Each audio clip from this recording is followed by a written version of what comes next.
అరే ఏందిరా బాబు! ఈ వంకాయని ఫ్రిడ్జ్‌లో పెట్టి వారం తర్వాత అయితే ఈరోజైతే చేయడానికైతే తీసా.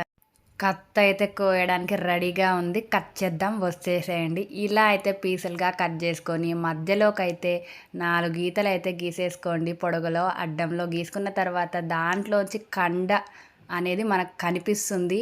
ఆ ప్లేస్‌లోనే మనం స్టఫ్ మసాలా అయితే పెట్టాలండి. ఇంకా ప్రాసెస్‌లోకి వెళ్తే ఒక ప్లేట్ తీసుకొని అందులో ఒక స్పూన్ దాకా అల్లం వెల్లుల్లి పేస్ట్, కొద్దిగా పసుపు, ఒక స్పూన్ ధనియా powder, half teaspoon garam masala, ఒక స్పూన్ కారం, హాఫ్ టీ స్పూన్ దాకా పసుపు, 2 స్పూన్ల ఆయిల్ వేసేసి మంచిగా ఈ పౌడర్ని అయితే ముద్దలా వచ్చేలాగా అయితే కలపాలి. ఫిష్ ఫ్రై మసాలా ఎలా కలుపుకుంటామో అదే విధంగా అయితే కలుపుకోవాలి.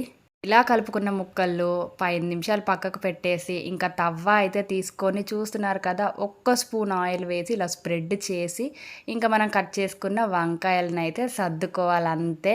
సర్దుకొని అటో 5 నిమిషాలు ఇటో 5 నిమిషాలు మంచి కలర్ వచ్చి క్రిస్పీగా లోపల మెత్తగా బయట క్రిస్పీగా వచ్చేలాగా అయితే మంచిగా కాల్చుకోవాలి. నేనైతే మంచి ఫ్లేవర్ కోసం అయితే కరివేపాకు వేసుకున్నాను. మీకు కావాలంటే వేసుకోవచ్చు, లేదంటే స్కిప్ చేయొచ్చు.